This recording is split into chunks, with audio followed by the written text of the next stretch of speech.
Hello guys, welcome channel myself Ashish from SMS Jaipur.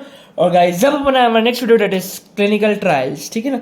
तो देखो, कोई भी दवाई जो आती है मार्केट में, ठीक है ना, तो वो एक ट्रायल और एक सेट ऑफ प्रोटोकॉल जो भी ऑलरेडी प्रीमेड है उसके अकॉर्डिंग आती है ना।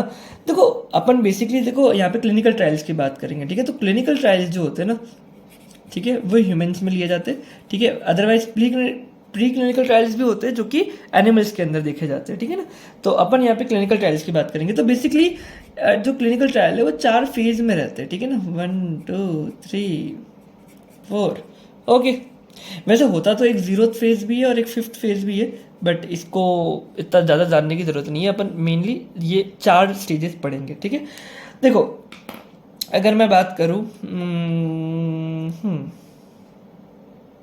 ठीक है ना, किससे लिखे, इससे राइट से लिखे, राइट।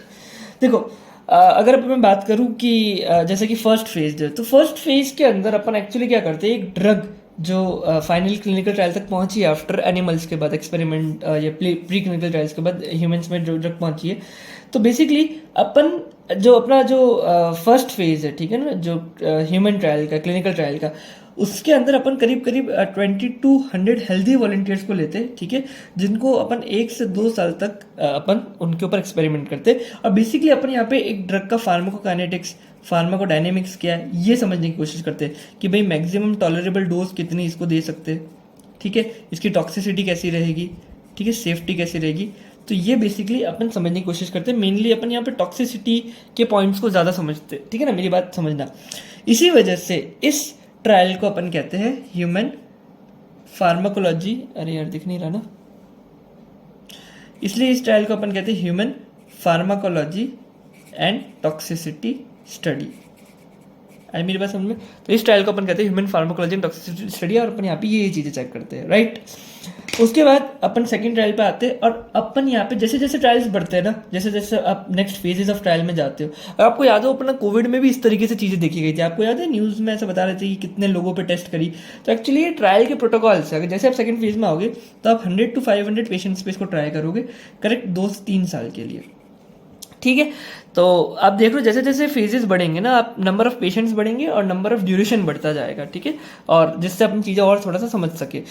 तो जो सेकंड फेज है, इसके अंदर मेनली आप डोज की रेंज क्या रहेगी ये चीज़ देखते हो, सेफ्टी रहेगी कि नहीं रहेगी, और आप चेक करते हो कि ये एफिकेसी इसकी है कि नहीं। भाई आप बना रहे हो, काम तो करे ड्रग, वरना बहुत लॉस होता है। तो एफिकेसी रहेगी कि नहीं रहेगी, ये भी अपन चेक करते हैं, राइट। तो मेनली अपना मेन कॉन्सेप्ट डिटरमाइन एफिकेसी पे रहता है, और इसी वजह से सेकंड फेज को अपन एक्चुअली कहते हैं थेराप्यूटिक एक्सप्लोरेटरी ट्रायल। मेरी बात आई समझ में। तो इसे अपन कहते हैं therapeutic exploratory trial. Third phase जो है, ठीक है, वहां पे अपन करीब करीब 500 से 3000 पेशेंट पे चेक करते हैं। ठीक है ना, 3000 पेशेंट पे चेक करते हैं, और 3 से 5 साल तक के लिए चीज़ चेक होती है। ठीक है, और यहाँ पे ऑफकोर्स अपन सेफ्टी और जो अपन एफिकेसी को डिटरमाइन कर रहे थे, ठीक है, वो यहाँ पे कंफर्म करते हैं। तो यहाँ पे अपन कंफर्म एफिकेसी करते हैं, और इसी वजह से इस फेज को कहते हैं थेराप्यूटिक कंफर्मेटरी ट्रायल। आई मेरी बात समझ में। इसे कहते हैं थेराप्यूटिक कंफर्मेटरी ट्रायल। फिर फाइनली अपन आते हैं फोर्थ फेज में। अगर कोई भी ड्रग थर्ड फेज तक आ जाती है, ठीक है ना, उसके बाद उसे सीडीएस को या एफडीए से अप्रूव कर दिया जाता है।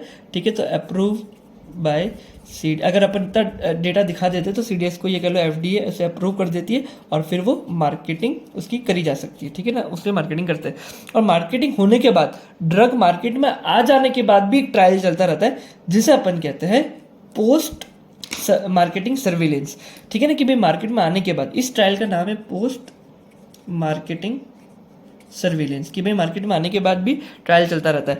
एक्चुअली इसके अंदर अपन मेनली अपन देखते हैं कि कोई ऐसा साइड इफेक्ट तो नहीं है जो अपन से छूट गया, तो रेयर एडवर्स ड्रग रिएक्शन कोई छूट गया हो, या कोई लॉन्ग टर्म एरिया देखने को मिल रहा है। अभी बेसिकली अभी रिसेंटली एक बड़ा कंट्रोवर्शियल मुद्दा चल रहा है कि क्या अपन ने जो कोवैक्सीन लगाई है, ठीक है, जो भी गवर्नमेंट कोविशील्ड जो लगाई है, ठीक है ना, तो क्या उसका कोई साइड इफेक्ट था कि नहीं था। ठीक है ना, तो बेसिकली गवर्नमेंट तब क्लेम कर दी कुछ नहीं, बट अभी ऐसा कहा जा रहा है कि उसका कोई एंटी प्लेटलेट एक्शन है या कोई हार्ट पे इफेक्ट कर रही है। तो अभी कुछ न्यूज़ में मैं देख रहा था इस तरीके की चीज़ें आ रही है। ठीक है, तो बेसिकली जो फोर्थ फेज जो है वो मार्केट में उतर जाने के बाद देखा जाता है कि भाई कोई लॉन्ग टर्म एडवर्स इफेक्ट है कि नहीं। तो इस जिसके अंदर आप देखोगे तो कितने 1000 लोगों पे ट्रायल होता है और कोई स्पेसिफिक ड्यूरेशन नहीं है, नो स्पेसिफिक ड्यूरेशन, ठीक है ना। तो ये ट्रायल चलता रहता है इस तरीके से, ओके। और वैसे मैंने आपको बताया जीरो फेस और इनका वैसे इसकी कोई जरूरत नहीं, बट इनके अगर मैं नाम बताऊँ तो जीरो फेस होता है माइक्रो डोजिंग, कि भाई इंसानों पे भी ट्राई करने से पहले छोटा छोटा डोज देना स्टार्ट करो, तो भाई पता चले, ज़्यादा पहले ही पता चल जाए कि ड्रग काम नहीं कर रही तो अपन इतना लंबा ये फर्स्ट फेज छेड़े ही नहीं, ठीक है ना। और फेज 5 को अपन कहते हैं फार्माको एपिडेमियोलॉजी, ठीक है ना। तो बेसिकली ये तो नाम थे, कोई ज़रूरत नहीं है, मेनली 4 फेजेस आपको ध्यान रखने हैं, ठीक है। तो मान लो अगर कोई ड्रग 4th फेज तक आने के बाद भी उसमें एडीआर देखने को मिले, ठीक है ना, तो फिर क्या होगा, ठीक है। तो ये चीज़ अपन नेक्स्ट वीडियो में देखेंगे, दैट इज एडीआर, है ना, फार्माकोविजिलेंस क्या होता है वो अपन नेक्स्ट वीडियो में देखेंगे, और वो फाइनल वीडियो है, इसके बाद अपनी पूरी जनरल फार्माकोलॉजी कंप्लीट हो जाएगी, ठीक है। सो गाइस इस वीडियो में इतना ही, मिलते हैं अगली वीडियो में, तब तक के लिए बाय बाय, जय हिंद जय भारत।